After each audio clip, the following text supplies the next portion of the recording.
Many of the built structures surrounding us are created by the efforts of past generations, reflecting their needs and cultures. Leaving them to entropy, and these structures will inevitably decay. What is left behind is seemingly a shell that once encapsulated the locus of its inhabitants' lifestyle. We are culturally attached to these shells as they tell stories of where we come from and how we got to our current situation. The absence of life within those spaces, or simply put, a lack of human maintenance, favors the infiltration of natural deterioration. In many instances, we love to keep the shell for its valuable identity.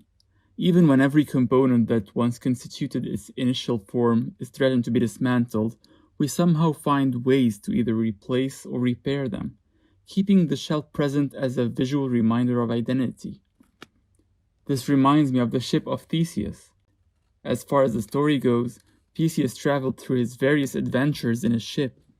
Each time a plank of wood defected, it was replaced with a new and more robust timber piece. Progressively, the vessel had all its parts replaced, which raised the famous philosophical question: is Theseus traveling in a new ship, or are his voyages done aboard the same one?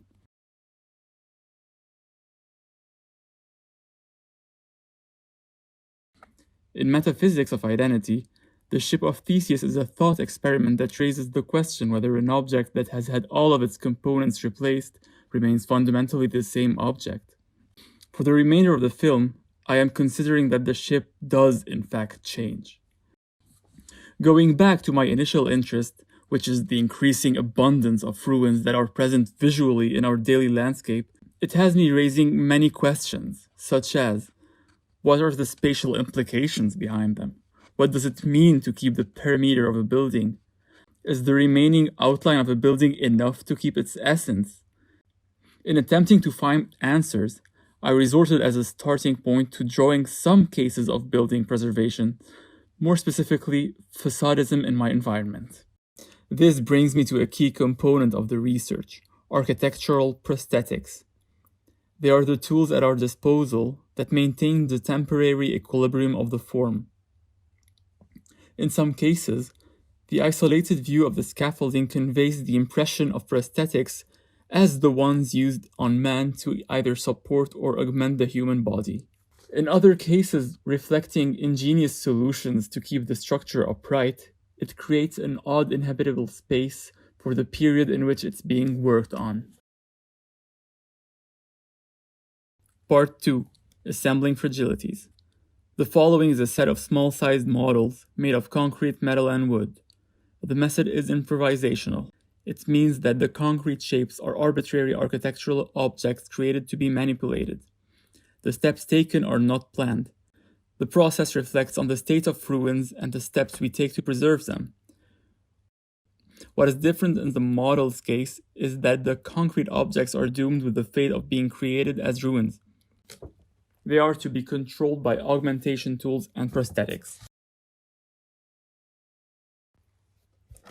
Part 3: Explorative Drawings. The aim of these drawings is to achieve what the models couldn't. After gathering my findings of the shell and its prosthetics, I proceeded to recreate a parasitic environment in which an object would owe its existence to its prosthetic. In other instances, the prosthetic started exercising a new property on its object: augmentation. When augmenting a body, it will be able to behave in a new set of manners. However, these things do not come without a cost. The augmentation apparatus will be quite dominant in space since it imposes itself on the object. Together, all these elements will share their space and form a system that holds tensions and forces, allowing full control over the architecture. Mechanical properties are therefore required. Forces such as torque and translations are generated by engines and cables. The domination of these engines within space creates a hostile environment, violent in its manipulation and parasitic in the duality that comes from object and prosthetic, architecture and machine, and finally, spaces and tensions within these spaces.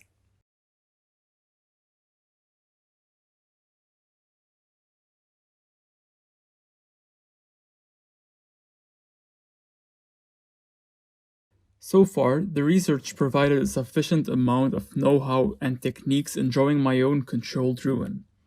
I needed to find a host. The most fitting candidate was the Palace of Justice. It is a building that struggles with identity since its form is veiled by scaffolding, yet it still plays a visual emblem in the city of Brussels. Not to mention its role in the judiciary system. Today, in order to have the building function in a healthy manner, a huge portion of its outer physical appearance has to be sacrificed. My proposal is rather the opposite. I consider the building a visual polar element in the city. Therefore, according to my findings, the outer layer is the most valuable in the urban landscape of Brussels. I chose to control it from the inside. First off, by drawing the section proposed by Pullaert himself. The section view is essential in quantifying the amount of room, spaces, ornaments, and details the edifice contains. Being conscious of the abundance of spaces inside the building sets a different standard to the role of the palace in the city. The second step would be substitution. By substituting small details, I get myself in a paradoxical situation, like the one Theseus encountered. A column can be substituted by another similar one, or by a piece of mechanical properties that provides a greater control over the building's form. By sacrificing the interior and substituting bit after bit, the main constraint is to have the outer layer intact. The process is tedious. It involves drawing, subtracting, redrawing, layering, until the spaces within play the leading role supporting the visual form to the city. Since I highly focus on the visual, the most important piece in that manner is the dome. Hence, ultimately, it will have a greater focus than the remaining parts of the building.